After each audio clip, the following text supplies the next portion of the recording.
Your background, ma'am, is in film. Yes. In what fashion do you feel you're qualified for the mayoral position? Well, I, I don't have any educational background when it comes to for politics and all that, and I'm just thankful that before I even did this and filed my candidacy for mayor, and before being willing to be actually accept this job as a mayor, if God willing, if I do win, um, I became a counselor first for 9 years. So it really helped me. It's sort of like it was an education for me for 9 years. Of course, first with legislation, filing ordinances and resolutions, etc.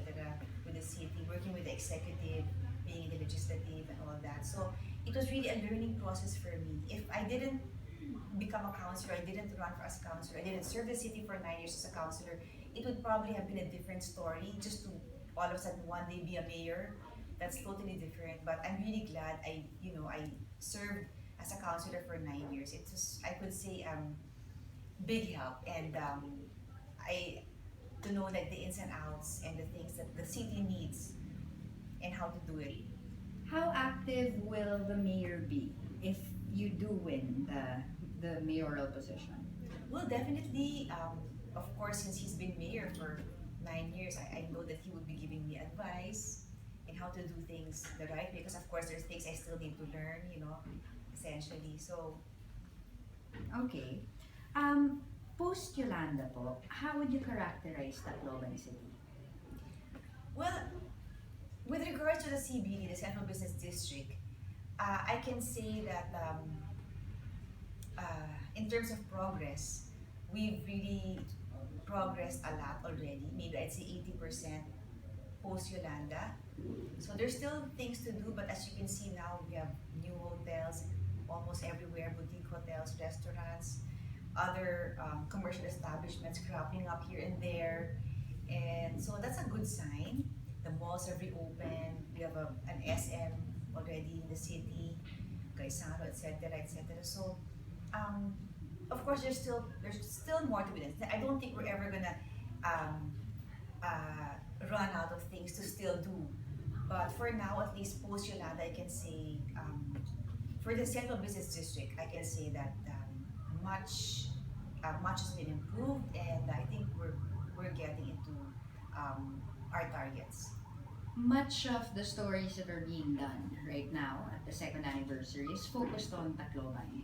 And one of those claim that a very small percentage of the people who should have permanent homes have not gotten those homes, that the local government was slow in putting together the rehabilitation. What do you say to that?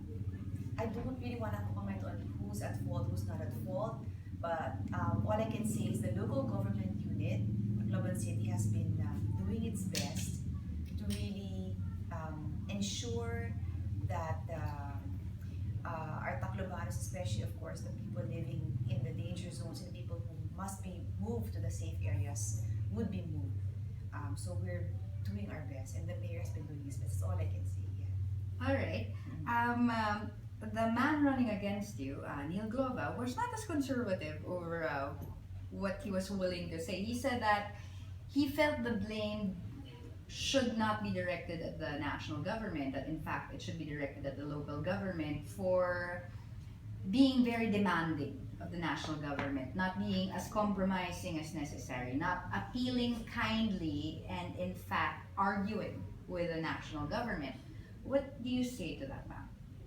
Um, well, I don't really say anything negative about anybody for that matter, no. But like I said, I know for a fact that the local government unit has been doing everything it can. Why? I mean, why would you not?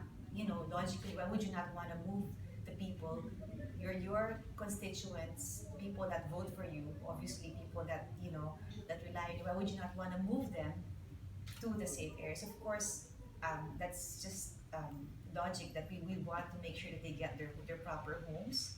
So, but that's it. I don't want to blame anyone. I don't want to say anything about anyone. There's really, anyway, that's all I can say. Is there any truth to complaints that the local government has been far too aggressive in its behavior towards the national government? Not that I know. Yeah. Okay. Not that I know. Yeah. Much of the story also in the aftermath of Yolanda was the fight between your husband and the Secretary of the Department of Interior and Local Government. What's your take on that? Could have been just like a misunderstanding of some sort. I really don't know how it ended up that way, but maybe it was a misunderstanding. And on my husband's part, he just wanted to make sure that the people would get what they needed at that time. Would you vote for Maro? I can't say now, I'm still choosing who to vote for. Is Maro as a possible candidate? Well, why not? But like right now, it's still too early to tell who we're gonna vote for. So, Would you know who you're voting for vice president? of course, Bongbong. Yeah, Okay. yeah. Can you tell us during the aftermath of Yolanda, you were one of the victims yourself. Can you walk me through what happened in the aftermath? Was it a shock, or were you prepared for it? Could something have been done? Well, of course, it was a shock for everybody, and I thank God that I kept myself calm because I had my kids with me. So, first thing was to make sure my kids were secure. I held on to them to make sure that they wouldn't be drifted out by the water or anything like that. So, I held on to my kids, and then I've told the story over and over again already, I think many times. And I just thank God that we're alive, and we're all thankful that we're all alive, and that's it. Is the What was the reasoning that you were still there at the time that Yolanda struck? Actually, we left our main house. Our main house is in the beachfront. We went to that house. It's a guest house that's further out from the shore. It's quite far from the main shore. So we were not expecting the water to hit to reach that far inland. So it's really a surprise to us. There are comments that the mayor himself and his wife and his family did not evacuate themselves when the people were told that they should be evacuating to begin with. Is there some sort of inconsistency there? No, we evacuated to that house. It's quite. It's not directly in beachfront. It's like I'd say how maybe a kilometer away. So we didn't expect it to, for that storm surge to reach all the way that part inland. And um, that night before I moved the kids to that guest house, uh, up to my staff is here to witness who were with me. And up to 11 o'clock that night, we were going around and evacuating people and convincing people to leave their homes. And many evacuated, but there are just some, I guess, who didn't want to leave their homes. How did you convince the people to evacuate? What did you say? What did you do? Yeah, kung gusto nyo maging safe, kailangan dito kayo, like the schools or the Astrodome. Dito kayo, just kasi malapit kayo sa tubig, magka-storm surge, baka medyo ilang feet yun. So, para safe kayo. And a lot of them, in fairness, a lot of them really moved out. That's why we had thousands of people at the Astrodome, etc., in the schools. So, we just had to convince them it's dangerous. The ones that didn't move out, did they tell you what? The ones that didn't move out, did they tell you why they were unwilling to go?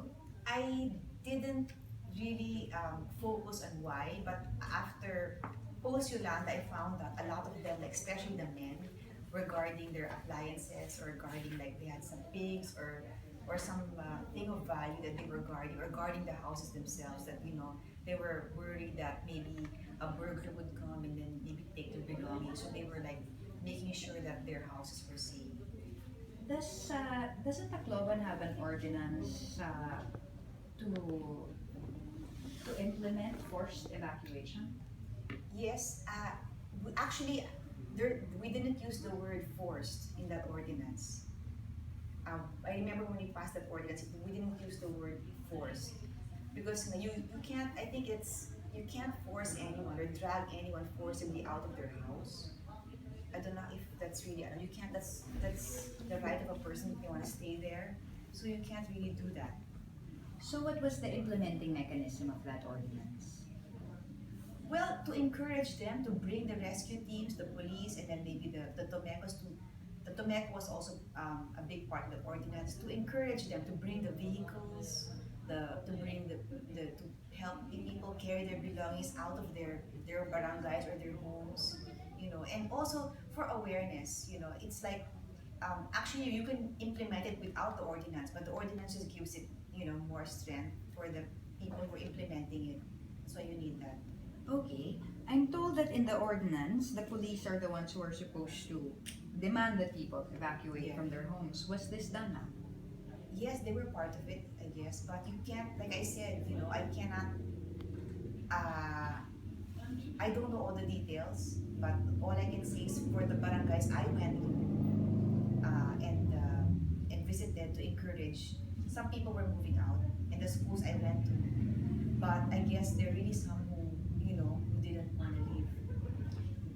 Are there any regrets, ma'am, in the way the evacuation was implemented or in whatever preparation was done pre-Yolanda? Preparation, I think, was done right.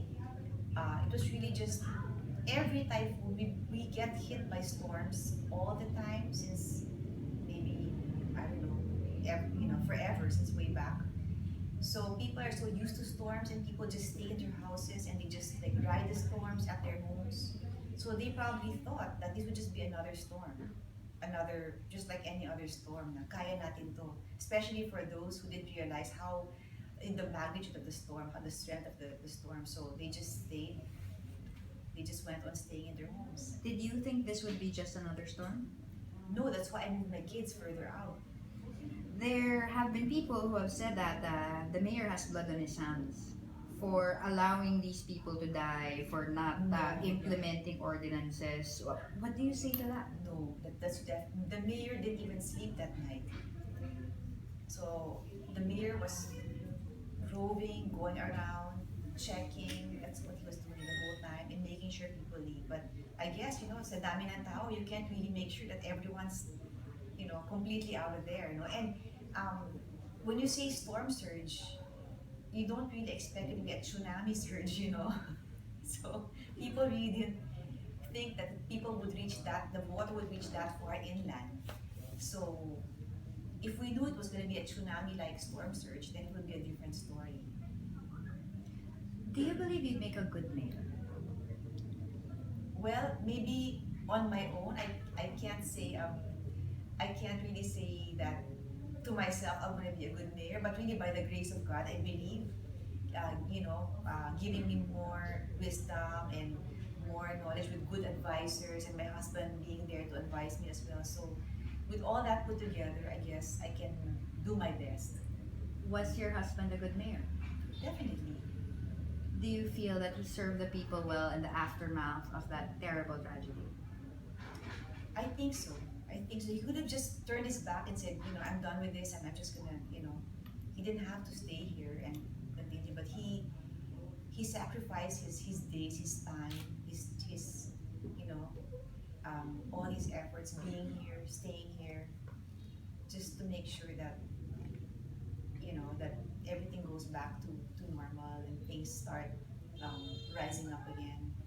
Do you think that, regardless of political fault, who was to blame, that sort of thing, do you feel that the political controversy after Yolanda between the national government and the local government may have gotten in the way of perhaps more efficient service?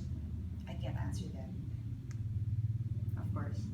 Uh, can you tell me, ma'am, we were told, of course, that quite a lot of money was donated to Tacloban, particularly Tacloban, more than any other province or city.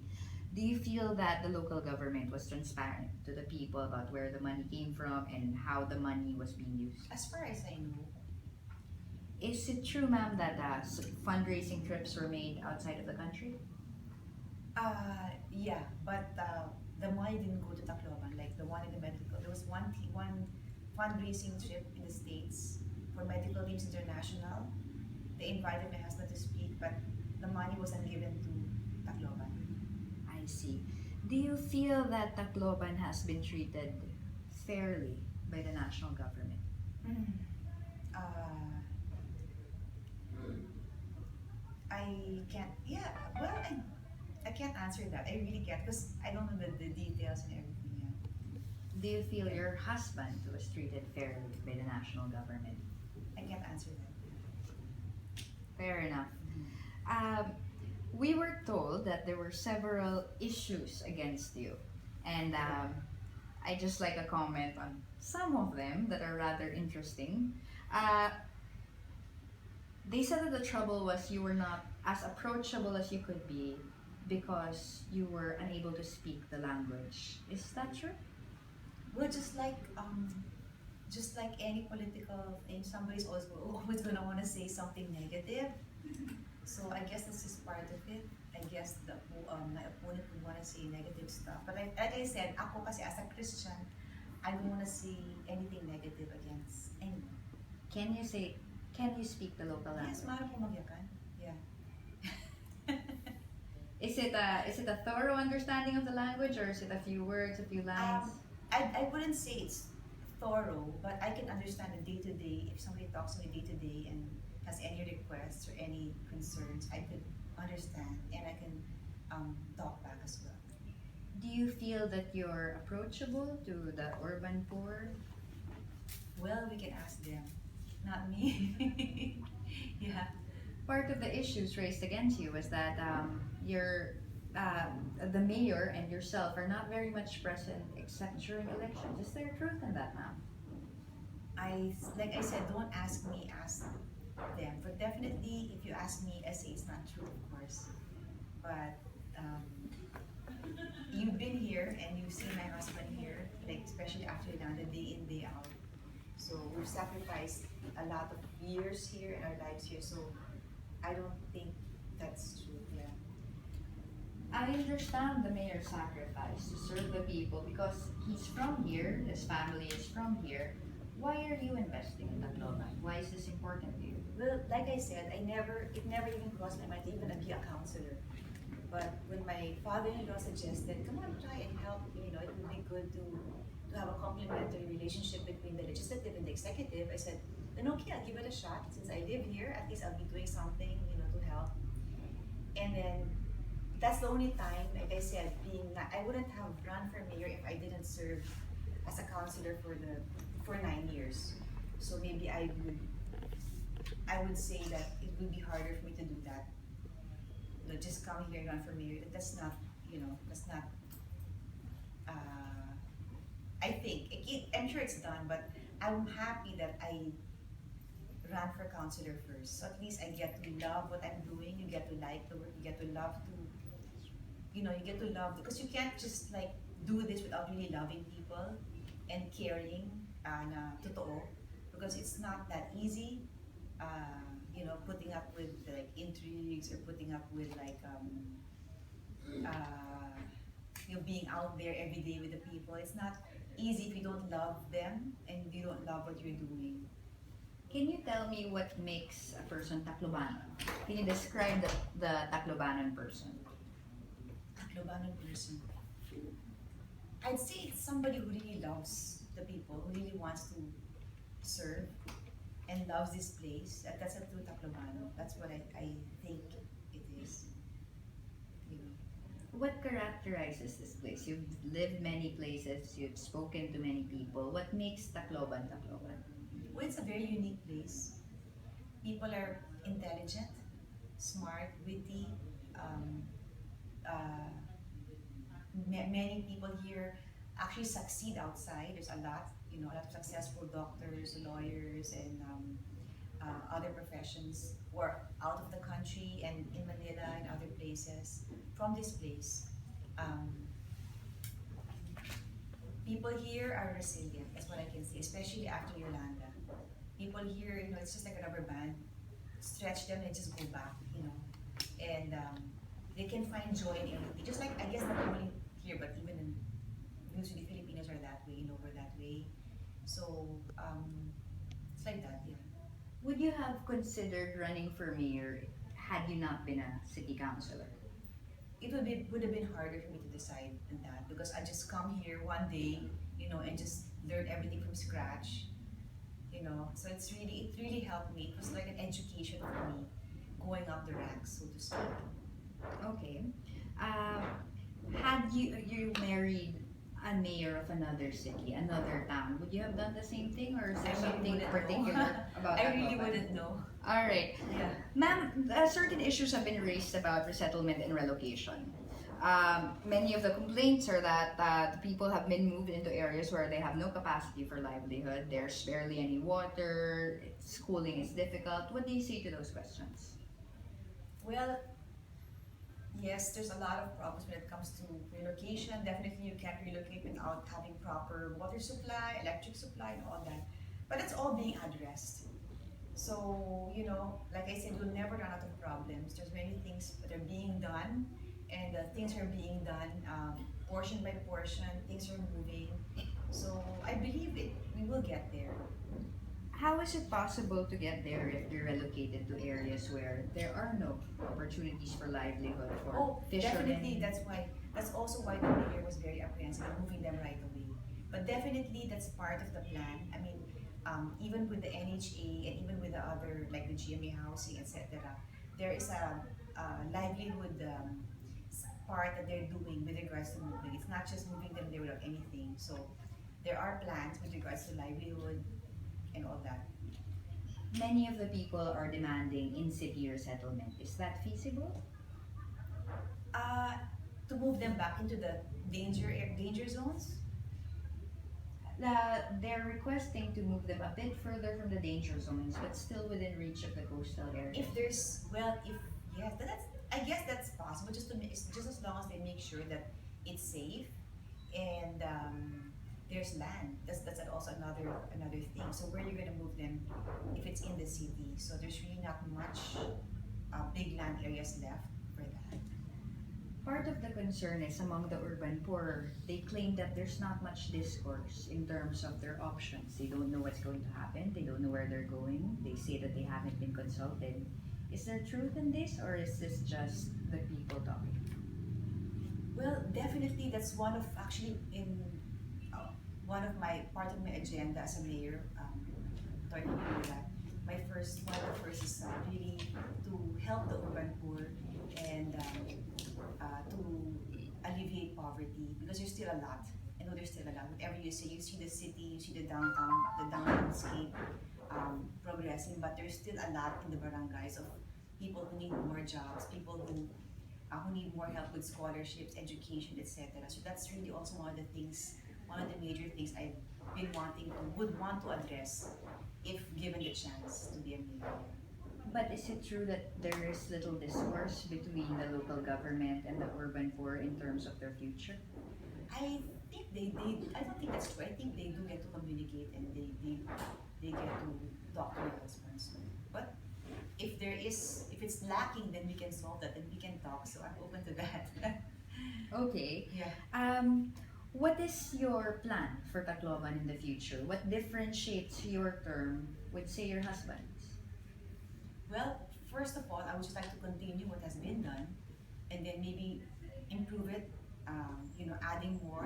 Of course, as the years go by, there's more we can improve on and add.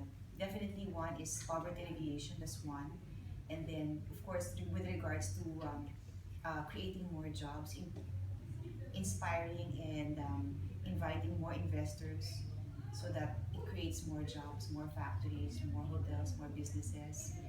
Another is tourism, also to create more jobs and more income for Tacloban.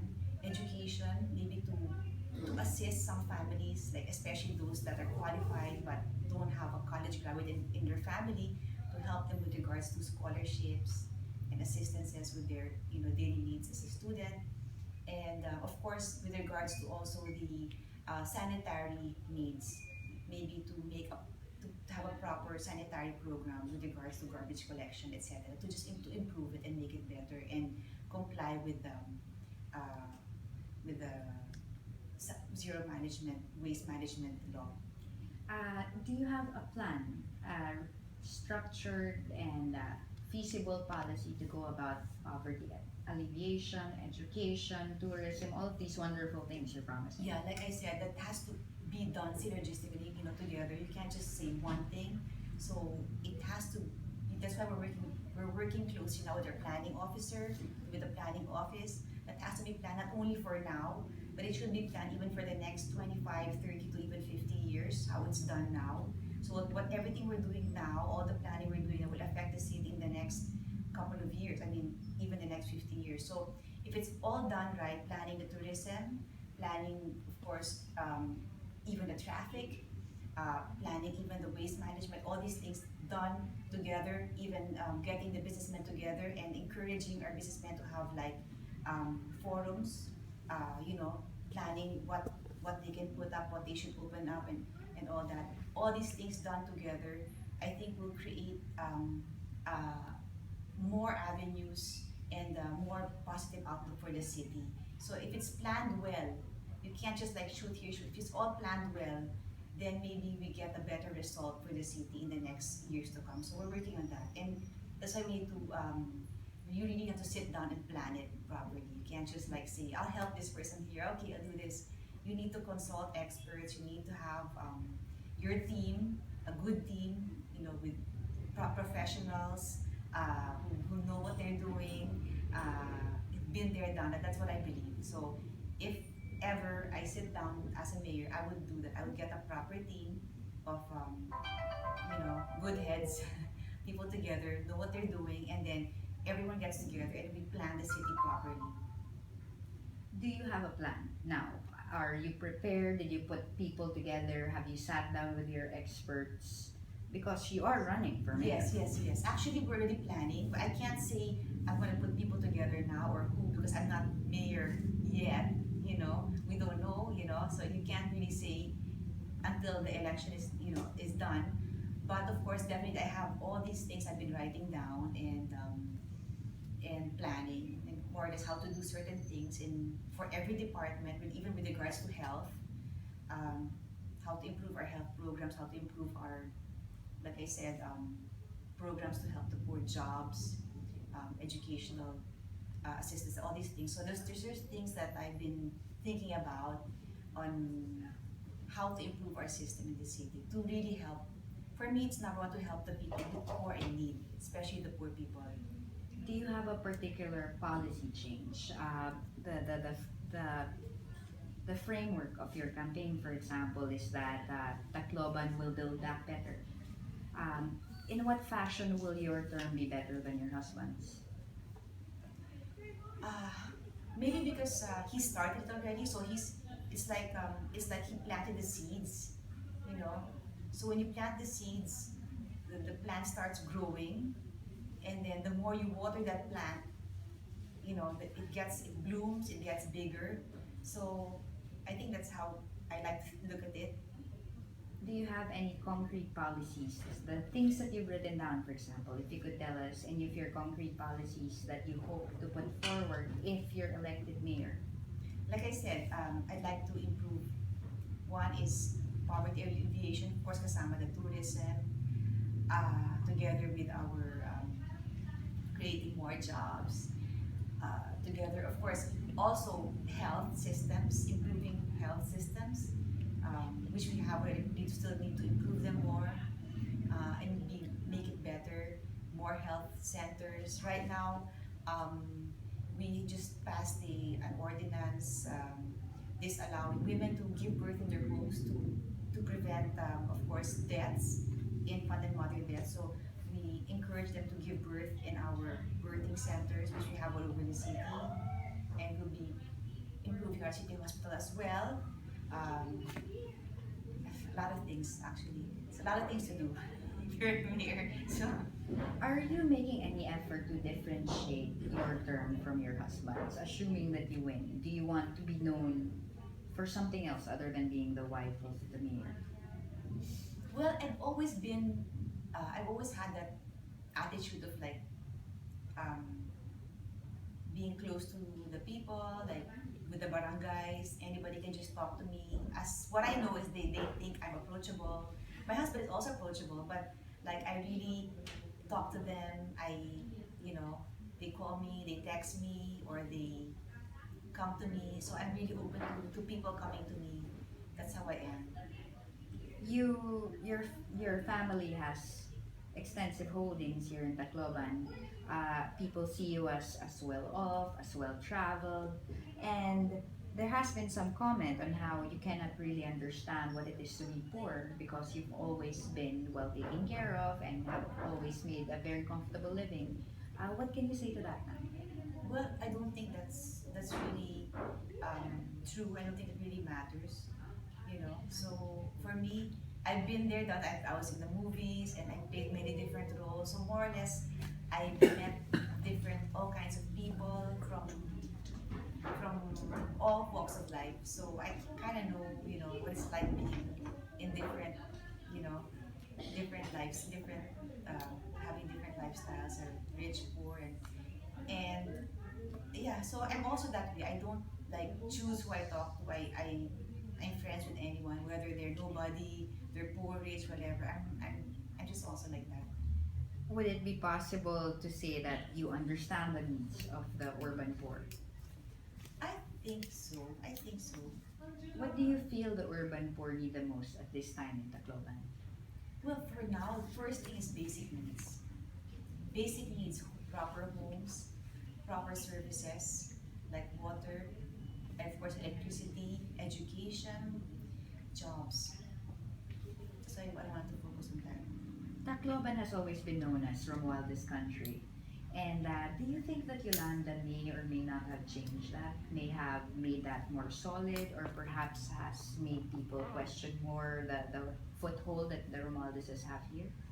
Has Yolanda affected the voter, so to speak? I really don't know exactly, but what I know is just continue, keep doing your job, and just do it right. That's all, because you can't really please everybody.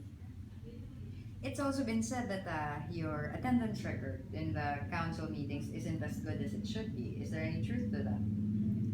I really can't say anything about that yet. I don't know.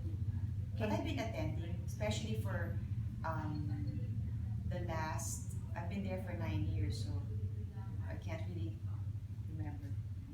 Do you recall ever being absent Of in course, there any? are times I'm absent. Yes.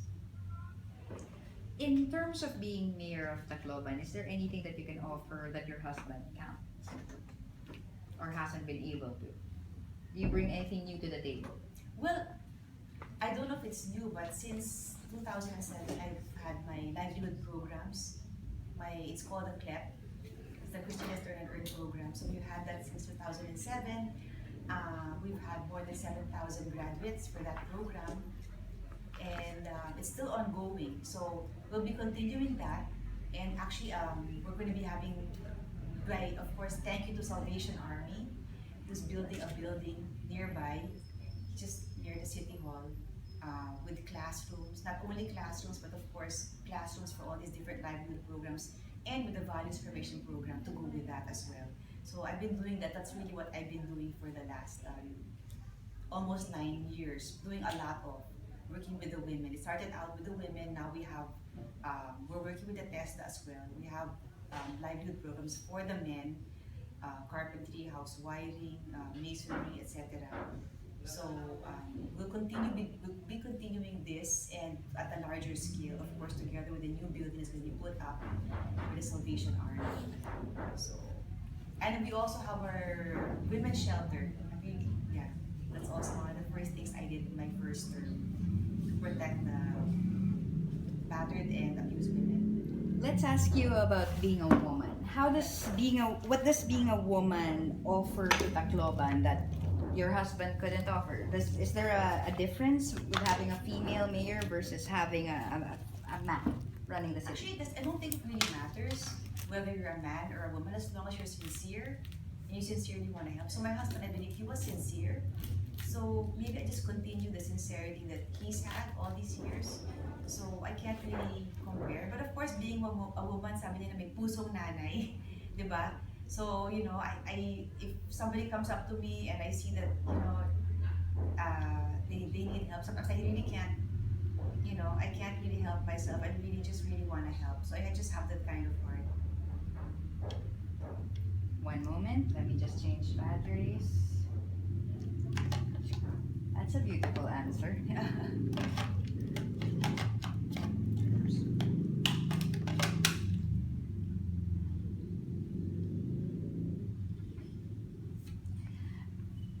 you say you have heart, what does that mean? Well, I'm sure everybody has heart. You know, we all have heart as human beings. It's not just the heart, the physical heart, but it's the heart that's inside, the heart that's God-given heart. You know, to care and to care for people. Because I really believe that I don't want to get into politics if if I don't really have the heart to help people. Because I'll be doing it just because I want to be a mayor, or I just want to be famous, or I just want to be have an ambition, right? So that's really how it is most of the time. So I want to serve because I really have a heart to help people, because I otherwise I'd be doing it, it just be futile if I'm just here to do it because I'm just ambitious. I just want to take my husband's role or whatever, you know. So I really pray that God gives me more of that heart, a heart that really wants to serve and to really love people. That's what Jesus said, diba? So you can have all these things, but if you don't have love, then it's just going to be useless and futile. So loving is loving everyone, even if they're like the most unlovable person. That's like the would be somebody you wouldn't love, but because of the love that the Lord gives you, you love those people. Could you say you love Ross? You know, in terms of what Jesus said in the Bible, yes, we need to love everyone, no matter who they are. And yeah, because I told you I'm a Christian, so I try to follow what the Word of God says. Were you hurt at all on everything that was said against your husband post Yolanda? Of course, definitely. What did you tell him? I just said, you know, I can't like, for me, I don't want to make him feel worse than how he feels. So like I try to uplift him, say, no, it's okay, this will be over soon. And God is with us naman. So, you know, if he's on our side, then he will be against us. So, The people on the street say how much they love you and how much they love your husband and how they hope that your family continues running the city. Why do you think the people feel that way towards you and your husband? To what do you attribute that? maybe because people can sense when someone is sincere or not sincere, I guess. So no matter how sincere you try to be, you know, and you run a campaign and you say all these things and you're so eloquent, etc. But if you don't have the true sincerity, and they really can feel, they know who's, you know, who's really out there to yeah, out there to help them, and who really has the heart to want to help and do something and continue holding them by their hand and lifting them out of their problems, you know, so to speak. Yeah. What's your strategy in dealing with the poor? Like I said, I'd rather just be sincere to them. I really love them. You know, I like to see them all not be poor. You know, if we could, if that's possible, that everyone would have their own houses, and if everybody gets moved to the permanent houses, all have their incomes, all kids okay, having enough to eat, and that's really my prayer that you know, in a way we could help them with health services for free, you know, things like that. So Hold that's, on, ma'am. Sorry. yeah nga. Malala na talaga Inaayos eh. kasi yung ceiling eh. Pakiano mo yung chicken. Kahit